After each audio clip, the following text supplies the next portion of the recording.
Hello, nice to see you. Nice to see you. So, if you guys don't know, this is AK. Wow, this is awesome to talk to you because I'm such a big fan. So it's like part of YouTube, partially because I want to have a chat. First thing I want to ask is about your combo breaker win, right? So you probably have a lot you could say, but did you have a favorite match from that tournament that you liked the most? Actually, I don't have a favorite match because every match that I played was amazing. Yeah. Like everything was intense, everything was cool. Yeah. Everything was like to the point that we have Pixel Life, Final. Everything was amazing. So Yeah. I don't actually have every game was my favorite. Yeah. Wow. Yeah. We were talking about how, especially in the winners final, it wasn't just that you were doing cool things or stuff like that. It felt like the quality of your Tekken was so high. Did you feel like you were playing close to your best? Do you feel like you could have played better? How did you feel about how you played? Every time I play, I always give my best. Yeah. So I think if there's room to improve, Yeah. I think I can still perform better than what I did back there. So you think even though first place didn't drop a set, you can still go higher? I think I can still go high. Awesome. And you mentioned you flew in, so obviously you've been in the US for DreamHack and Combo Breaker, but you said you were still jet lagged for Combo Breaker? For Combo Breaker, yes. Yeah. I was having a hard time sleeping because maybe the time difference in the Philippines. Because right now in the Philippines it's morning and here it's evening, so it's really different. I was experiencing jet lag. Do you feel like that affects your tournament play a lot, a little bit, or? It affects in a way where I kind of feel sleepy. Yeah. Because when we're playing in a tournament, in the afternoon, it's my nighttime in the Philippines, so I should be sleeping. Right. So I'm feeling sleepy every time, and I just want to focus, but it's hard fighting that feeling. So, Yeah. Well, that was what's impressive to me, especially there was one moment when you fought Farzin, and you whiffed a grab from here. He did 1-2. I ducked. And you ducked while standing 2. And I'm like, was he sleepy? Because that was so fast, you know? Yeah, So it sounds like even though it's hard, you find a way to keep playing. Related to that, I guess, you've been competing for such a long time, right? At least for me, the first time I ever watched you was when you were 12 fighting JDCR at Tekken Tag 2. Back then, and maybe even now, do you get nervous when you play in tournament? I do. Like every game that I play in tournaments, it doesn't matter if it's off stream or in stream. It doesn't matter if I don't know the player or I know the player. I always get nervous. I think it's part of the game because there's a tournament prize at stake. It doesn't matter if it's huge. It doesn't matter if it's not huge. They're still at stake, so I still get nervous every time I play.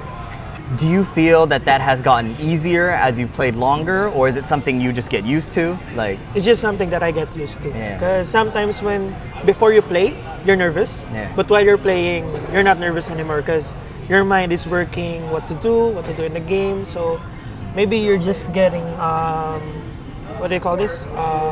Distracted by the fact that you're playing instead of getting nervous. So. I like that.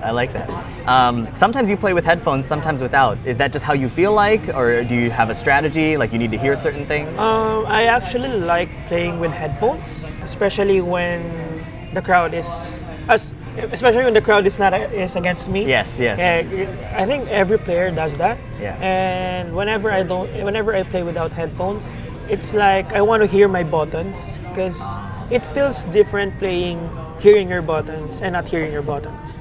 So that's a factor as well, and the crowd. So it depends. But for my past tournaments, I always use headphones because I want to hear the game. And do you feel healing your buttons helps with combos, helps with punish, a bit of everything? It helps with punish, it helps with execution, it helps with combos. I guess execution, you play on a basic Japanese lever, basic stick, no changes? No changes, all stock. Yeah. Is that because you were used to the arcades, or you just like the feel of it? I'm not actually sure because all the sticks that I bought, that I used, all stock. I didn't mod any stick. Maybe I just get used to the arcades. Yeah, not too picky. It's cool watching the Shaheen while standing 3 loops. Yeah, thank you so much. But what I'm used to in stick is a lever that is soft. Yes. Not hard. Yeah, I think a lot of people, I hang out with communities that try to find the perfect lever or the perfect everything. but almost every pro I talk to says, I just use whatever. You know? So that's cool to see. How do you practice? Like, obviously, it probably helps to have a training partner or long sets, but we were talking briefly earlier about matchups you don't know. So I guess, yeah, how do you practice in general? How long do you practice? In home, in the Philippines, I actually have my set of practice. So I do that every day. It's like 2 to 3 hours long. And after that, I watched YouTube videos of specific players, specific characters to learn more about them. So yeah, I guess that's it. Your 2 to 3 hours of practice, is that just practice mode? Is that playing people? That's just practice mode. Wow. Yeah, like what I want to do, if I'm trying to figure something out, or trying to lab, or just my daily practice. So it can be your daily practice. Is that just combos, movement, execution? Yeah. Basically that's it. So it sounds like 2 to 3 hours of a mix of, 2 to 3 hours of a mix of combos, execution, solo stuff, and then defense stuff, right? Opponents. And then that's not playing people. That's just in the brain. Wow. That's and then you study on video. And then outside of all that, then you play. How long would you say you study video? Depends, because sometimes I get sleepy watching. I don't know why, but I think it's part. Yeah. So maybe 1 hour to 2 hour max. Okay. That's it. Nice. And you watch tournament footage or long set? Tournament both? footage. Okay, tournament footage specifically. Cool. No, that's really helpful. A lot of my people ask, like, how do we practice? How do we do it? So I like getting opinions. Yeah, I learned a lot actually. I've applied many things in Combo Breaker because of watching tournaments. Oh. Because right before DreamHack, there was Buzz Gauntlet, right? Yes. And Asan Ali was a Shaheen user. So I learned a lot from him that I was able to use in DreamHack. Oh, so you used it to inspire your Shaheen. Yeah. So I added some move list from him and added to myself. What specific thing, do you remember anything in specific that you really got from him? I didn't know that you can actually use Heat Smash when ducking. Oh, from crouch. Yeah. From crouch, and from stance. I didn't know that you can do it. And you did that a lot in Combo Breaker. You would slide and then do that. That was dirty. My only mix-up when I'm in hit, before I watch that, the only thing that I know is the low hit smash and the hit dash 1+2. Wow. That's all. I didn't know the hit smash. So fascinating. So Buzz Gauntlet was just before. You had a short time, but you were able to bring it in, and it made a huge difference. That's really cool. Oh, that's amazing. When you do tournament study, do you also study opponents? Yeah, I do. Okay, so building your own character, studying opponents, kind of probably basic at this point. But have you always done that since like Tag 2? Yeah, since Tag 2 I've been doing that for 10 years. Yeah. I guess when you started playing Tekken, or even now, was there a player you wanted to be like? Was there an inspiration, or were you just like, I like this game, I want to play the way I want to play? I just want to play Tekken now. Yeah. So basically, I don't have any player that I look up to or that I want to become. I just want to play that song. And so for people who don't know, I was a fan of AK in Tekken Tag 2 when he played Law and Paul. Is there a reason you're not playing Law in this game primarily? There's no specific reason. It's just that when I used Shaheen back in T7, I really liked him compared to Law. Because back in Tekken 7, there was something missing with Law that I cannot figure out. Yeah. So I used Shaheen because he's better for me. So here in Tekken 8, I tried to use them both, but I still love using Shaheen compared to him. So I felt similar. But lost strong. Yeah, I remember too, Season 1 Tekken 7, before Noctis came out, I was playing Law. And I couldn't tell what it was either. If something was slow or something. Something's missing with him. I can't figure it out. It's not as fluid. And Shaheen feels really fluid. I played Shaheen very tiny bit in 7. And I can't tell what it is either, but I feel similar. Yeah, but I think Law in Tekken 8 is crazy. The 1-1-1 is... He's strong, he's really strong. Yeah. I'm thinking of using him. I'm using him casually, even Paul and Victor. So, but I like Law. Yeah. I just like Shaheen better. Yeah, so Shaheen's just your favorite. I'm glad you have your character, and I'm glad the game fits your style. Yeah, so we talked about this earlier too, but people have said that you've been playing Tekken 8 since Tekken Tag 2, right? I saw that. Do you feel that you mentioned also that in Tekken 7 you had to change your style and slow down. Do you always just go into a new Tekken game saying, I want to play like this, and then adapt when you have to? Or do you how do you start? Yeah, that's what I'm doing. Yeah. I start by myself with what I want to do, with what type of play style, what type of strategy, and if it doesn't work, I'll just adapt it and improve it from time to time. Right. And check what it's working. Just like in Tekken 7, when I was playing, I was really aggressive, and when I experienced like pro tournaments internationally, when I played with Knee, when I played with JDCR and other pro players, I realized that it's much better if you went for turtle or defensive style. Yeah. So I adapted my game style from time to time and until I reached that point. Too many counter hits and low parries. And Yeah, that was what working in Tekken 7. Yeah, yeah. But now in Tekken 8, it's different. Yeah. So just go by my own style and then adapt. Do you feel like Tekken 8 so far you've been able to be very true to yourself, or have you had to make some changes too? I think for now, just by myself. Yeah. Yeah, I'm not changing anything right now. Yeah. But if I see something different from other players, I'll try out. That must be very fun to be able to do what you what you like and what you want, yeah? Because if So- you're doing what you like, you're just playing because you're happy. Yeah. Like, this is what I want to do, and if it works, it works. So I just keep doing it. Nice. And it feels great because you don't have to follow anything, you just have to follow your instincts and all. And I think instincts are so fast and so powerful when you're very comfortable, right? Yeah. So that's very cool. So obviously Combo Breaker went very well. How do you feel about DreamHack? Do you wish it was better? Things like that? I wish things was better Yeah. because of course I wanted to win. Yeah. But I'm still happy because I have achieved my goal, which Of is qualification? Yeah, that was my first goal, is to reach the top 8 to qualify for Esports World Cup. Yeah. Then the second goal is to win. Although I did not achieve my second goal, I'm still happy because I have a ticket to Esports World. Yes.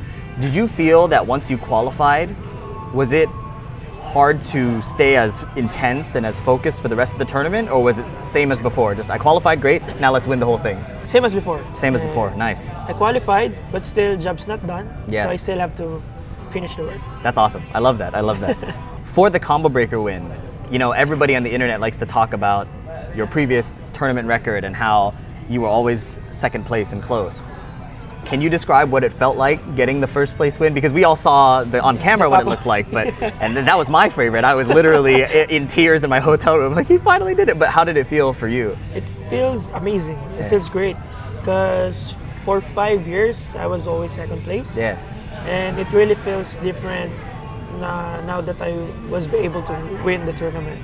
So I just hope that it continues. Yes. And I don't go back to the second place Right. curve. Of course. Of course. So yeah, it feels great.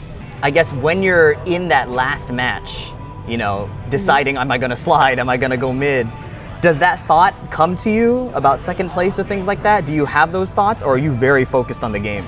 No, I was very focused on the game. It doesn't matter if he blocks the slide because I still have the life lead. Yeah. So like I already calculated everything that can happen. Yeah. So I'm willing to risk it all. Yeah. Wow. And yeah. even if I lose that set, there's still a reason. So Right. So you nothing were to lose. You were yeah. No, that was cool. That was really cool. And I think that's the fun part about your gameplay is sometimes the slide is so logical. And then sometimes it's like it's not. And that's when it's like, oh yeah, okay, it just hits. That's cool. It just feels great hitting the slide. Yeah. No, I think there was a moment, I think in our LCQ match where I think you slid on me 4 times or something. And I said, you know, I'm going to duck and he's going to hit me mid. And then I'm going to go for a hop kick. So Yes. Yep. That's cool. So it sounds like you have a mix of thinking, a mix of feeling, and whatever comes out is what comes out. Yeah. And if I ever get a hard read, I do it. No second thoughts, just do it. Yeah. You don't have to answer this question if you don't want to. Is but- it connected to? Yeah. It is. Yeah. All right. Yeah. So how I said it, because people have asked me over, and I said, the rules are the rules. We follow the tournament rules, you know? So by that stance, that totally made sense to me. But from what I've heard also is that you talked with JDCR before and during, and it sounds like everything's okay between him and you, right? Yeah. That's probably a good thing. In that moment, was it scary? Was it intense? Were you focused on the game or focused on, like, how did you react in the moment? It was scary at first because we don't know what to do. Yeah. And we don't know what will happen. Yeah. So yeah, I actually don't know what to react. Yeah. And it wasn't our choice. Right. It's the organizer's decision. Yeah. Basically, that's it. That's 100% what I believe. I think that it's not right for the players to have to make that decision because your job is just to play. You know, the organizers should decide what happens in this case. So, I think it's also in the rules that's what they followed. Yeah. And they've already put it there so that if ever stuff like that happens, it's the organizer's decision. 100%. And it's already written in the. But I do understand the feeling of other people because if I'm also in that place, I will also feel that. Yeah. But it was the organizer's decision. Basically. Yeah. No, I think that makes sense. And I completely agree. I think that there's no reason to have that debate. I think the players are just there to play, you know. But thank you for answering that. Yeah, it's fine. I know. It's okay. Yeah. Jeez, yeah. This tournament was. We also talked to JDCR before they do that decision. Yeah. We checked with him many times if it's okay, if he's okay with that decision, because it's written in the rules, so we can't really do anything. Right. So Yeah. No, I think that makes a ton of sense. People were saying things like he should give up the game, and I'm like, you guys have never competed. If you think that somebody should give up the game, you've never been in that position where nobody's happy with it, right? Like nobody wants to win that way. But you follow the rules of the organizers and you just play the best you can. Well, yeah, that's great. I think it was like 10 minutes between the first pause and then when you played again. Yeah, because they were having a hard time on what to do. Debating, right? Did you, in that time, are you still thinking about the game? Are you still thinking about, or are you trying to not think? Like, how do you approach long downtime like that? Because I was thinking about the game, on what to do. Yeah. Because, basically that's it. I was thinking on what to do to the game or the final round, on what moves should I do, what JDCR will do. Yeah. And it worked. Because I thought that we actually don't have any other choice. Yeah. For me, personally, it's either they give JDCR the win or they continue the match. So I just focused on what am I going to do. Right. If they let me play, what am I going to do? What am I going to do? So basically that's it. No, and it looked like it paid off. Like when you came back, it was very, very fast. I was like, wow, that was cool. Yeah. I guess related to that, when you sit in like say winners final and you have a long downtime waiting for the losers matches, are you watching carefully? Are you focusing on yourself? How are you managing that downtime when you're sitting in grand final waiting for everybody else to come up to you? I'm watching for the games. Yeah. So maybe I can apply or learn some things that the opponents are doing in the game that maybe can happen when we face in the finals. So I always watch the game. So you're paying very close attention. That must be very tiring. It's tiring, but it's worth it in the end. It's worth it, yeah. That's always my mindset. It doesn't matter how tiring it is. I just want to be completely ready in the finals. You do everything you can with the energy you have. Yeah. I respect that a lot. That's very cool. Thank you so much for the time. I guess last thing, we'll see you at EVO. Yeah, EVO, yes. See you at EVO, and then Esports World Cup. Yes. Esports World Cup, EVO, and then I guess the future is just keep playing as long as the game is fun, right? Yeah. Sounds great. Thank you so much. Thank you. This is awesome. Thank you. Appreciate you. Like and subscribe, everybody. Thank you, AK. Thank you. 好き放題やってんじゃねえぞ